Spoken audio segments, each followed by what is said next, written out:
Kerala's daughters, dowry deaths, broken homes, and justice denied. Here we share some real stories, real pain, and what must change. Behind the closed doors in Kerala 2025, a land of backwaters and brilliance where women top literacy charts and led revolutions. But behind some of these doors are barriers no one sees, screens no one hears, and deaths that leave no fair goodbye. Dowry is banned, domestic violence is punishable, but women are still dying in silence, in fear, and in shame.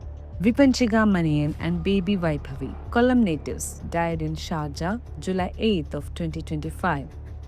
A 33-year-old woman and her 1-year-old daughter found dead in their apartment.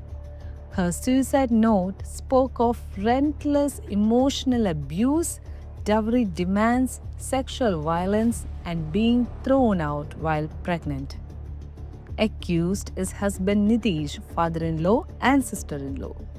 Current status is FIR registered in Kerala. Kerala High Court has sought central government's response to reciprocate bodies and ensure international cooperation.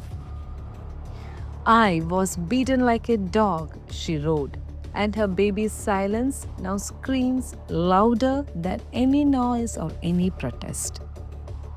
This was the case of Vipanchika. Let's see another case of Athulya Satheesh. Athulya Satheesh, Kollam woman, found dead in Sharjah, that too on her birthday. Endured 12 years of abuse, beaten, kicked, locked up, and insulted.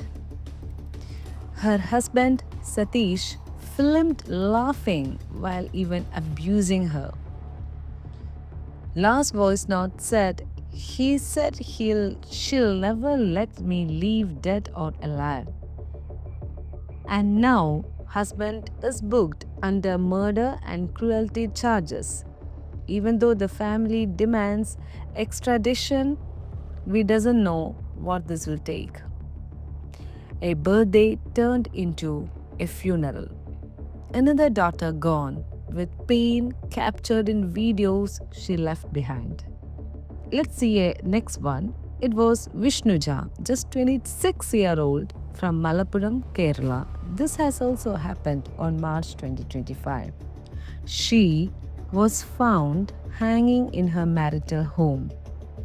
Her family says she was harassed for dowry, mocked for her appearance, and finally she was mentally broken from all these tortures. And let's see what is the current status of that case now.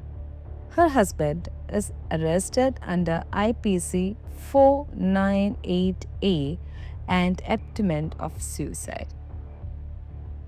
It was said they taunted her for not being fair enough, rich enough, as if marriage was a marketplace. What can we tell to all these people? The next was Tushara. She died in Kollam, death in 2019, and justice was in 2025. She was starved to death by husband and mother-in-law, denied food for weeks over unpaid dowry. Such a cruelty, and at death she weighed even only 21 kilogram. Let's see what is the current status of that. Both convicted and sentenced to life imprisonment in April 2025. But we all should remember, she died inch by inch, meal by meal, while we all ate in silence. Let's also see another one. It is Pulankudi case, which was in Trivandrum, or known as Thiruvananthapuram, which happened on July 2025. It was a case of a 39-year-old woman and her 13-year-old daughter were evicted, assaulted, and threatened with acid over dowry. Her in-laws wanted more gold, and that was the sole reason. And the current status of that case is FIR under Bharatiya Nyaya Sahita JJ Act, that is Juvenile Justice Act, accused absconding. And now that case doesn't go anywhere. A teenage girl now lives homeless only because her mother didn't bring enough money to marry. Such a shame. And there is also yet another Netsha Naushad, which is in Kozhikode, Kerala. This has also happened on May 2025. She was brutally assaulted by husband Naushad in front of her children. She was even dragged, kicked, and almost stabbed. Everything is almost over a domestic abuse. And let's see the current status of that as well. Husband arrested, charged under BNS and Child Welfare Act. Her daughter screamed for help. Her bruises tell a story the court must not ignore. And the latest one that we all know, that is the Vismaya's case update, which is in Kollam, and the original case was in 2021. The key development was in July 2025. Vismaya, a young bride, died by suicide over dowry and martial cruelty. Husband Kiran Kumar was convicted and sentenced to 10 years. And the newest update is that in July 2025, Supreme Court granted interim bail, staying the sentence pending appeal. What do you see on this? Is this a justice delayed or justice undone? With all these things I said, let's check a shocking reality.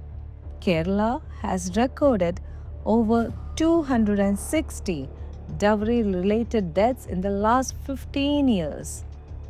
Every year, 4,000 to 5,000 women file cruelty cases, but many suffer silently.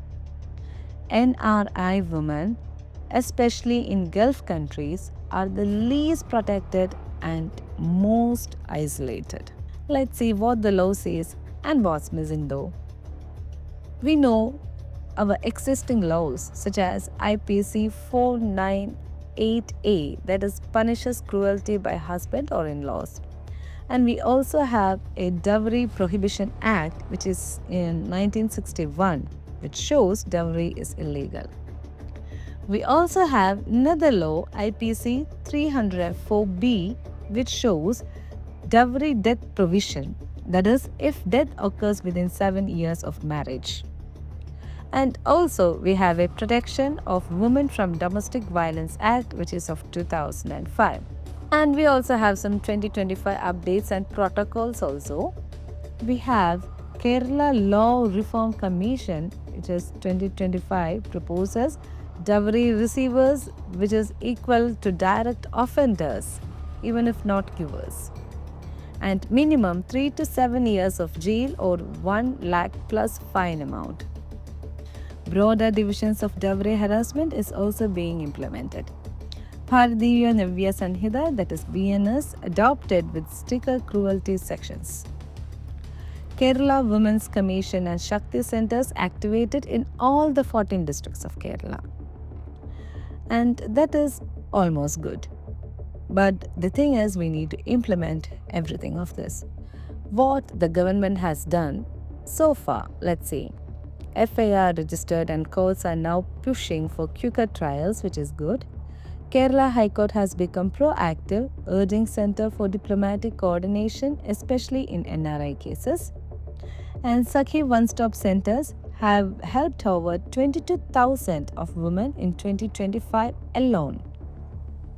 But no national tracking system is still there, and no strict NRI extradition rules are there, and no central law for marital rape yet. Let's see what else need to happen, at least now.